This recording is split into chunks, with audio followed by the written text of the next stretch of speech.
dites quand même de rien. C'est pas Non, non, possible. non, il n'y a pas de souci, il n'y a pas de Je souci. souffre aussi. Non, non, non, il n'y a pas de souci, monsieur Bousso, il n'y a aucun souci. Merci, c'est gentil. Je vais essayer de faire vite parce que demain je dois voyager, mais bon, bref. En fait, je voulais quand même dire à Jack Le Fou tout à l'heure, donc quand je lui ai parlé de la déclaration de 1789, il m'a dit non, il parlait de 1948. En fait, j'aimerais quand même rappeler à Jack Le Fou que c'est ça, en fait, le problème de la condescendance. Et quand nous parlons de la condescendance occidentale, sachez-le, monsieur, la condescendance occidentale, ce ne sont pas que les Noirs qui l'ont subie. Et ici, nous ne parlons pas de questions de couleur de peau. Nous parlons d'injustice. Et vous ne pouvez pas venir ici, parfois, qualifier des personnes qui luttent contre les injustices en essayant de les réduire à une histoire de couleur de peau. Pourquoi je vous dis ça? Parce que, et je veux vous démontrer qu'effectivement, votre fameuse déclaration, y compris, donc, même si vous essayez de vous échapper sur celle de 1948, je vais vous prouver qu'elle était totalement locale. Pourquoi elle était totalement locale? Parce que je pense que vous êtes sans le savoir. En 1848, en fait, les pays africains, ils étaient encore sous colonisation. Et il faut savoir que cette fameuse déclaration des droits de l'homme dont vous parlez, monsieur, les Africains étaient complètement dans une situation qui ne respectait même pas les droits de l'homme dans lesquels ils ont les articles de ces fameux droits de l'homme. Donc vous pouvez comprendre que c'est très grave quand vous parlez de ce genre de choses. Déjà en 1789, les peuples noirs subissaient encore l'esclavage. En 1948, les peuples noirs subissaient encore l'esclavage. Donc, venir postuler ici pour dire que voilà, celle de Kouroukan Fougon ne serait pas universelle, parce qu'elle serait locale, elle ne concernait que, je ne sais pas, alors que dans cette déclaration des droits de l'homme, de Kouroukan Fouga, on a bien parlé des hommes, on n'a jamais parlé de la couleur de peau, on n'a jamais parlé, je ne sais pas quoi, ça parlait des hommes. Donc, la déclaration de 1948, eh ben, je vais vous dire, monsieur Jack Le Fou, si vous ne le savez pas, et je vous le répète, ils ont peut-être bien parlé des droits de l'homme, mais sachez que c'était pour les droits de l'homme des Occidentaux. Parce que les Noirs, ils n'étaient pas dans des conditions. Alors, peut-être que je vais vous rappeler, et je vais vous laisser la parole, peut-être que je pense, mais je vais quand même rappeler ici à certaines personnes, parce que quand on va parler de la colonisation, certaines personnes ne savent peut-être pas de quoi on parle. J'aimerais quand même rappeler ici ce que implique la colonisation pour que vous puissiez comprendre que cette fameuse cette fameuse loi ou la fameuse déclaration des droits de l'homme ne respectait pas du tout l'humanité des autres. Et il n'y avait pas que les Noirs, hein, je vous signale, parce que ce n'était pas que les Noirs qui étaient sous colonisation. Donc, ça implique la perte de la souveraineté et une domination politique, ok, une aliénation culturelle et une destruction identitaire. Ensuite, l'esclavage, l'exploitation. Ok, si vous voulez, on peut parler de l'exploitation et le travail forcé. Je vous rappelle que, par exemple, si vous ne savez pas, dans un pays qu'on appelle le Congo-Océan, il y a eu des milliers de morts suite à la construction des chemins de fer qu'on appelle le Congo-Océan. Et ça, c'était pendant la colonisation. Et donc, ça implique des milliers de morts. Ensuite, violence physique, physiologique, symbolique.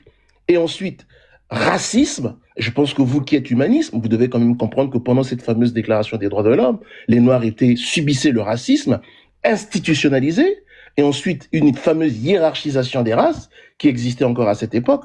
Et donc, sans oublier que, et il faut comprendre, et à cette époque est donc survenu, effectivement, des personnes qui se sont levées pour lutter contre ce système-là. Et donc, nous sommes les héritiers des personnes qui se sont levées pour lutter contre tout ce système. Et vous ne pouvez pas ici venir transformer les victimes en bourreaux. Est-ce que vous comprenez? Donc, nous sommes des personnes qui ont lutté. Et le fait d'inscrire cela dans notre histoire, ça ne veut pas dire que nous restons bloqués sur cette histoire-là. C'est faux. Nous ne restons pas bloqués sur l'histoire de la couleur. Les Noirs n'ont jamais essentialisé qui que ce soit sur des questions de couleur. Ok? Nous parlons de pouvoir respecter l'humanité de tout un chacun. Et si cela est inscrit dans notre histoire, ce n'est pas de notre faute. Vous comprenez très bien que, par exemple, quand on va parler de l'histoire de la France, ils vont vous parler de la Deuxième Guerre mondiale.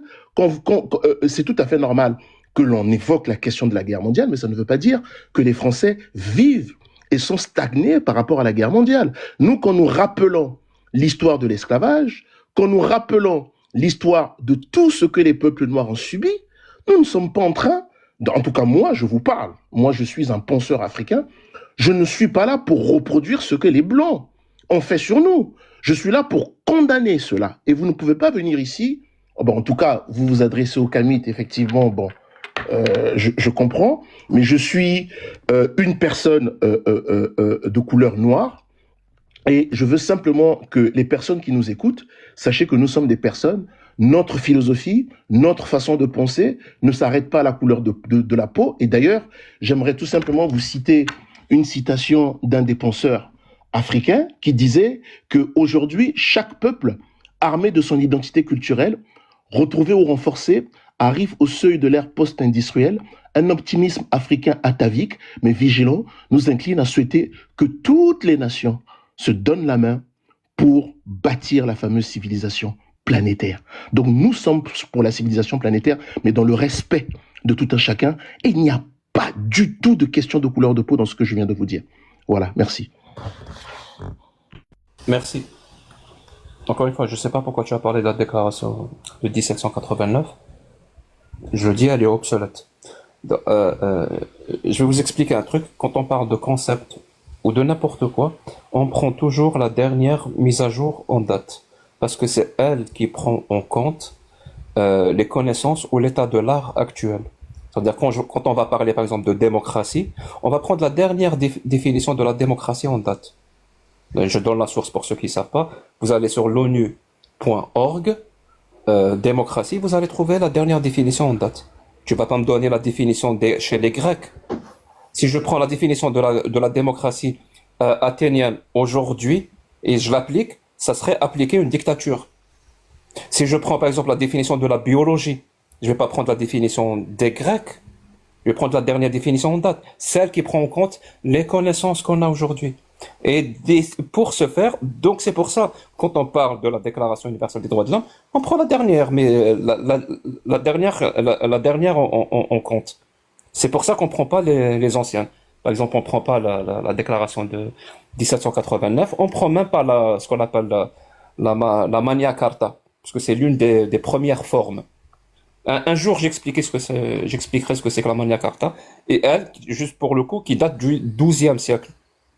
Et elle vient d'Angleterre. Et donc, pour ce faire, quand on dit, par exemple, moi qui dis je défends les droits de l'homme, ça veut dire je défends cet idéal, cette déclaration. Ça veut dire c'est écrit, on peut se référer à quelque chose. Ça veut pas dire que je défends les Occidentaux ou le comportement des pays occidentaux. Ça n'a aucun sens. Ça veut dire, je vais aller trouver quelque chose. Non, on dit des pays, occidentaux, pas des pays occidentaux. Ferme ton putain de. Et si tu défends les droits de l'homme, ne me coupe plus jamais la parole. Tu dois faire des lives. Ne me coupe plus jamais la parole. Parler du racisme Bosso, dans tu le peux le faire Maghreb. descendre. Il parasite. Il fait juste que parasiter. Il ne fait que parasiter. Donc je vais reprendre depuis le début. Quand je dis que je défends, c'est un idéal que je défends. Je comprends ça. Ça veut dire quand je dis, je me réfère à la déclaration parce que c'est écrit noir sur blanc. Ça ne veut pas dire que je suis en train de défendre le comportement de ces pays-là, que ce soit la Belgique ou la France ou le Congo ou je ne sais quoi. Non, absolument pas. Ça n'a aucun sens. C'est-à-dire je vais aller là où il y a des trucs qui me semblent bien et qui marchent, je vais les adopter. C'est aussi simple que ça. De la même façon que toi, par exemple, là, tu es en train d'utiliser un téléphone. Tu penses que le téléphone, ça a été inventé en Afrique? Non, ça a été inventé ailleurs, dans ces mêmes pays occidentaux. Tu l'utilises pourquoi? Parce que ça marche. Parce que ça te donne un résultat. Ça améliore ta vie. Même chose pour Internet. Tu l'utilises. Ça n'a pas été inventé en Afrique, ça a été inventé ailleurs. Et on s'en fout d'ailleurs où est-ce que ça a été inventé. Tu l'utilises parce que ça marche, parce que ça améliore ta vie. Ben, la même chose avec la déclaration. Et tu as dit, et je trouve ça bizarre, hein, tu dis que cette déclaration, c'est la déclaration qui ne concerne que l'homme occidental ou l'homme blanc. Mais je peux avoir la preuve de ça. Parce que moi, j'ai la déclaration, la dite déclaration devant moi. À aucun moment, c'est écrit qu'elle ne concerne que les occidentaux. Au contraire, elle contient en elle, je t'ai pas coupé la parole une seule fois. Je ne t'ai pas coupé la parole une seule fois. Donc, elle contient en elle, justement, le fait est qu'elle concerne tout le monde. Tous les êtres humains naissent libres et égaux en dignité et en droit. Elle te dit que chacun peut se prévaloir de tous les droits et de toutes les libertés proclamées dans la présente déclaration, sans distinction aucune. Ça, c'est l'article 2. Notamment de race, de couleur, de sexe, de langue, de religion, d'opinion politique ou de toute autre opinion, d'origine nationale ou sociale, de fortune, de naissance ou de toute autre situation. C'est-à-dire, elle contient en elle, elle te dit, cette déclaration qui concerne tout le monde, elle te dit que ça concerne tout le monde. Et toi, tu affirmes qu'elle ne concerne que l'homme blanc. Où est-ce que c'est écrit que ça concerne l'homme blanc? Mis à part que tu es en train de faire ce qu'on appelle de la projection. C'est-à-dire que tu prends une haine en toi, tu prends une frustration en toi, et tu la projettes sur cette déclaration. Tu dis que cette déclaration, et je trouve cette affirmation encore plus grave, tu dis que cette déclaration, elle est là pour réguler l'esclavage ou confirmer l'esclavage ou la pratique de l'esclavage. Mon pote, l'article 4 de la déclaration stipule « Nul ne sera tenu en esclavage, ni en servitude. L'esclavage et la traite des esclaves sont interdits sous toutes leurs formes. » Moi, je te dis que cette déclaration, elle est contre l'esclavage. Et toi, tu me dis qu'elle est pour. Moi, je te lis un article qui prouve qu'elle est contre. Tu peux me lire un article qui prouve qu'elle est pour, mis à part faire de la spéculation et de la projection, et tu vas projeter sur le comportement des êtres humains un rapport avec cette déclaration. C'est comme si, je sais pas moi, si j'essaye de faire comme toi, je vais sortir, je vais voir un homme black, donc noir, en train de frapper une femme. Ah, ok. Donc ça a un rapport avec tous les hommes noirs et tout, mais ça n'a aucun sens. Ça n'a aucun putain de sens. Et je pense que c'est tout. Voilà. Okay. Je pense que j'ai abordé tous les points. En fait, tu dis complètement. Pardon, Frozone, laisse-moi faire. Frérot, laissez parler avec lui. T'as terminé normalement depuis tout à l'heure. T'as terminé. S'il te plaît, laisse-moi faire un petit poteau avec lui. Oh, mais les gars, attention, il y a du monde en bas. Hein. S'il te plaît, je préfère vous avertir, il y a beaucoup de monde en bas. Voilà. En fait, ce que je voulais Monsieur Bosso, le Jopiste n'est pas Kamit. Vous faites du désordre. Oh là là, oh mon Dieu. Vous faites du désordre. En fait, donc, ce qu'il faisait tout à l'heure, c'est qu'il m'empêchait de parler, c'est ça, parce que je suis pas Kamit. Vous faites du désordre.